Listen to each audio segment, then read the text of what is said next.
Sagote, she, Daniella James Gonza. Hello, warm greetings. My name is Daniella James. I am an enrolled member of the San Carlos Apache tribe. I am born for the Apache, Navajo, and Mexican people. I'm very thankful for taking this course and having Dr. Nicole Melton as our instructor. I am going to give you a summary and analysis on the docuseries called Real Injun. All right, I'm going to share my screen.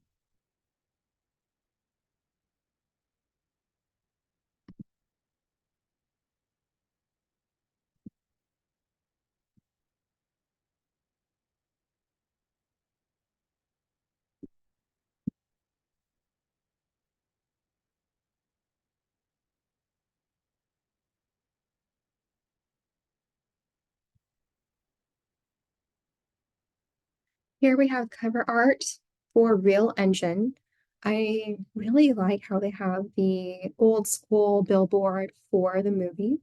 Here they have a wordplay with the word real, as in a movie, or as in real, as in authentic and reality.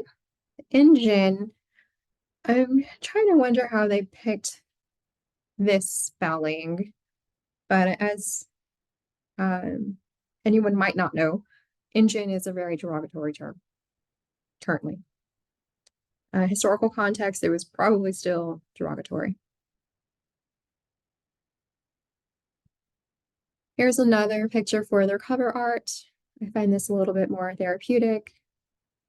Here we have a person on top of a horse, which is interesting though. The horse is actually not native to North America. It is a gift given by the visitors, the new settlers here in present day North America. And I want to say thank you to Neil Diamond. This is a great work. So here, I'm going to show off my beautiful family. I wanted to share the story from my perspective as a Native American person.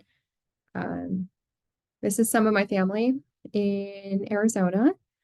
Right there in the middle is my grandpa, my father's father. He is full Navajo.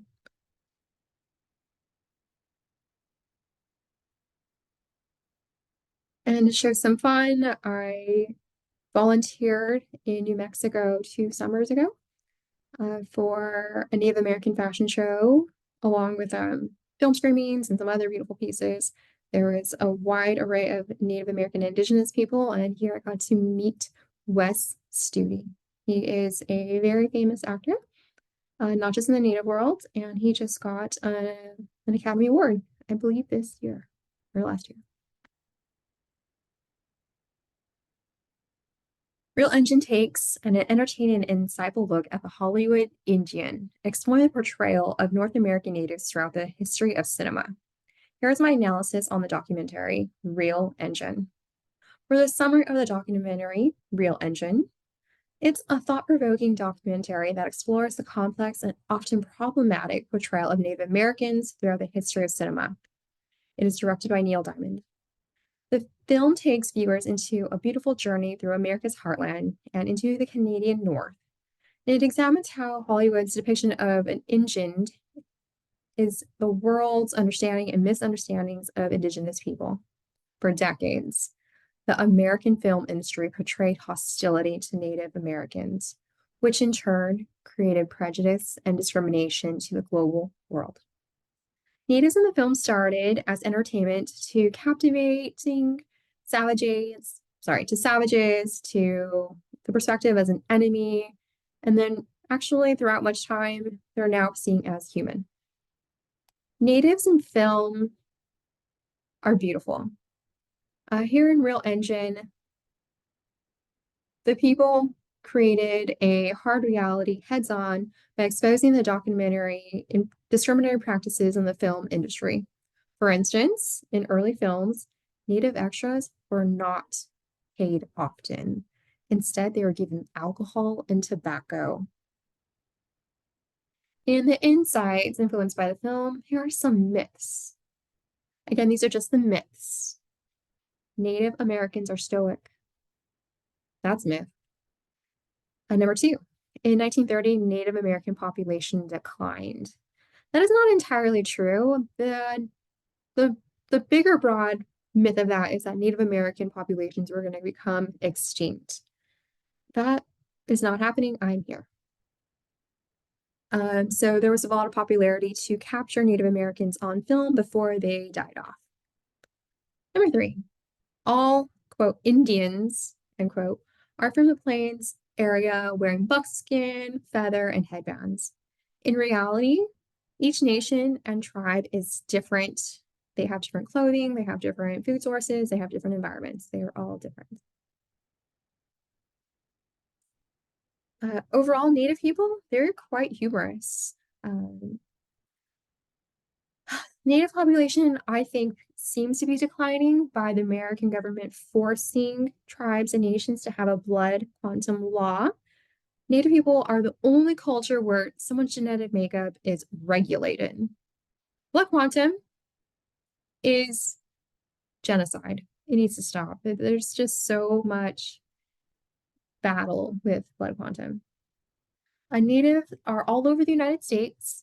This includes regions with water, mountains, deserts, snow, and any other geographical area you can think of. This means, again, that their clothing is tailored to their environment. So here is some of what it looks like to be in my traditional ancestral lands before being forced to a very desolate area. I took several years of history, language, wellness, foods, several other courses to learn about the truth of my tribe. And so here, these are the beautiful waters that were taken from my family. It is in current day Payson, Arizona. The area is called Dilje. In my personal insight, all people are indigenous from their own culture before colonization. So while every, quote, white American, quote, they have a culture too. It just unfortunately might not be known. This makes me sad because they were historically stripped from their own culture due to various reasons. And I'm going to throw some out there, such as fleeing from their country, searching for a better opportunity, or being persecuted due to their religious reasons. So I extend empathy. In collective reflections, I'm going to provide a quote. As a kid, I did not realize it was me that Bugs Bunny was killing off, end quote. When I was in my youth, I did know that Bugs Bunny was seemingly trying to kill off the Native American community. I was only 5 when I saw that cartoon, and it was in cycles. That cartoon not just showed once. I would see that cartoon every few weeks on TV. So after a few times, I would run to the television to turn it off. I did not want my family to keep watching that painful scene. I had suppressed that memory for 30 years, and it just returned when I was watching this film. It was like a dagger in my heart and a bomb in my mind. Bugs Bunny goes into lessening of a person of mixed race by counting a half-breed native as half a person. Let that sink in. Let's continue. The documentary highlights several key themes and narratives. Number 1, the pervasive stereotyping of Native Americans in film, ranging from stoic warriors to mystical figures, instead of rather portraying them as multidimensional human beings. Number 2, the lack of authentic representation and the use of non-native actors in red face is to portray native characters, further erasing genuine native voices. Number 3, I just realized something. I forgot to do something. Here we go. Here's my family.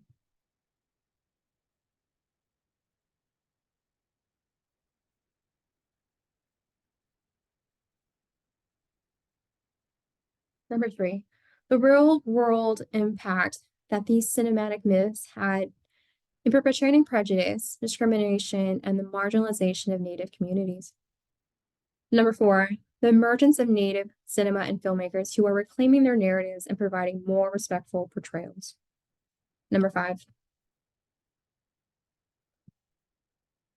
the impact these cinematic myths had on real life perceptions and treatment of Native communities.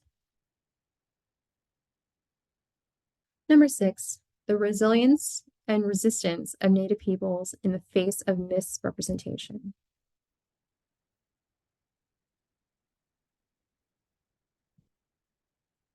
Let's go ahead and change the energy. Oh yeah, here's Wes Studi. Pretty iconic. You can see he's wearing a bolo tie. Cool. Here is beautiful water. Look at that. It's just flowing. Different types of grasses are growing, beautiful trees, different leaves everywhere. You can imagine just seeing how many beautiful animals are in there. Look at the water. It just looks pretty clean. It's abundant. It's gorgeous. Here, again, at that wonderful event I was at 2 years ago, I got to meet actress Amber Midthunder. There is a movie on Hulu called Prey. It's quite captivating. I highly suggest if you have some time to watch it. Move on to that in a sec.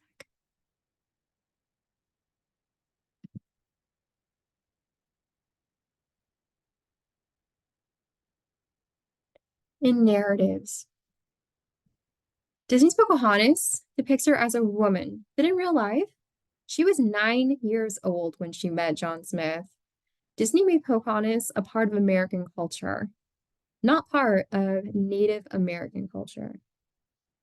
In Vital Points, I quote, in the late 1800s, Thomas Edison's first penny machine film in Times Square was on Laguna Pueblo ceremonies and dances.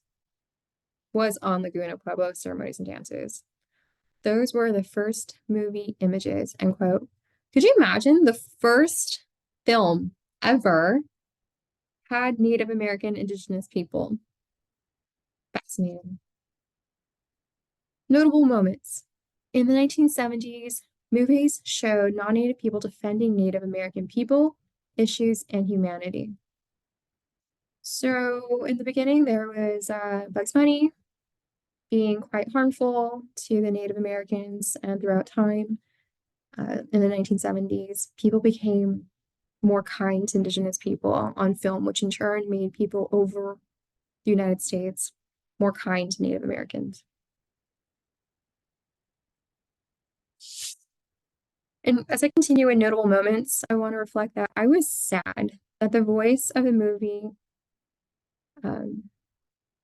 Neil Diamond, felt like a real Indian because he rode a horse in the Great Plains. Because of the influence on TV, I think that most natives think they belong in the plains and riding horses, but to me, I think there's a lot more that goes into being a person and a native person. I think I felt like this at one point years ago, but it's taken a lot of internal healing to realize we're so much more than that. It is horrible that the power of the movie and films make people feel this way. I find it to be emotional abuse. Now I'll go into personal reactions. For me, watching Real Injun was a deeply moving and eye-opening experience. Several moments left a lasting impact. The physically painful, no, it's actually the more emotionally painful quote of, as a kid,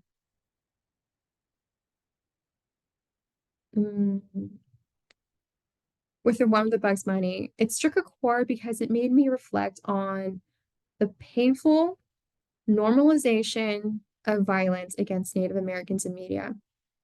Having situations where people talk to you like this again and again and again, it breaks someone's life down. It makes them feel less. And after someone tells you that for several times, months, years, it can get to someone and they actually can start to believe it. So very painful.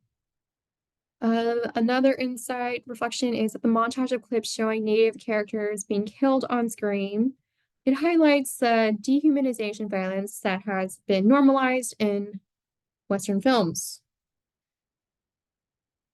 How many times do you watch a movie and you see somebody die and you have no reaction? We see it so much because we, as a culture, watch so much TV. It's very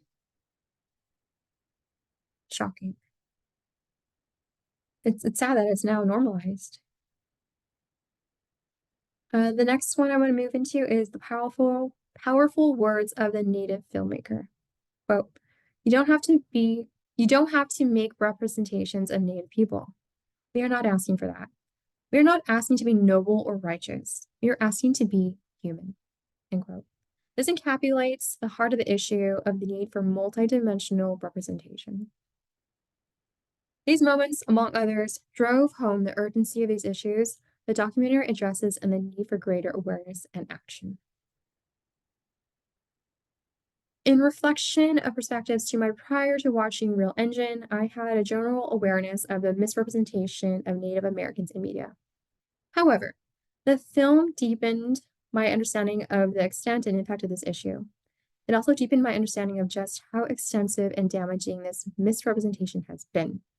It made me critically re-examine the films I've seen and the assumptions I have unconsciously absorbed.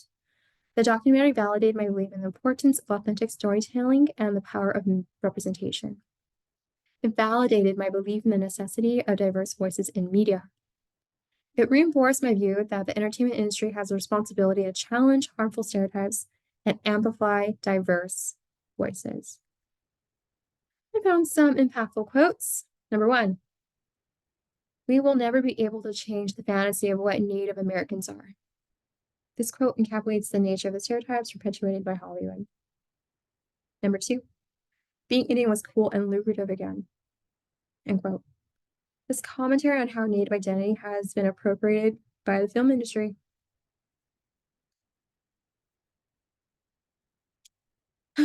Number three, right in the beginning at minute 33 seconds, I wanted to cry from being overwhelmed and sad. I was raised watching Cowboys and Indians, never realizing I was an Indian. End quote. My heritage is shown to be the villain of an entire country where all cultures are utilizing the natural resources that killed my ancestors, where they had conserved and preserved. In my youth to early adulthood, I avoided American films with the horrible genre of Western. Storytelling from one biased side is unethical. Number four, how many of us are fighting to protect our identity of being an Indian?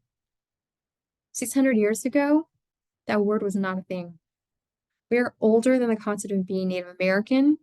We are human beings. We are the people. End quote. That is so beautifully said. And the last quote I'm going to provide is, it's not just about being a Native American in Hollywood, it's the whole history of North America. That is said by Chris Eyre, the filmmaker. And just for some happiness, I wanted to show that there is more than one way to make it in Hollywood. Here I am, cooking at Walt Disney Studios. That was a lot of fun. Here I am enjoying a happy day at Universal Studios with my family. Here is a wonderful day at Warner Brothers Studios in the backlot, where I believe this time I took my mother to see Ellen.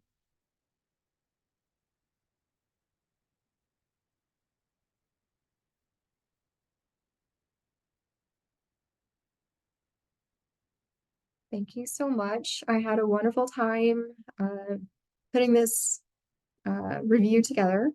Thank you for the film, and thank you for listening. I wish you a healthy and happy day.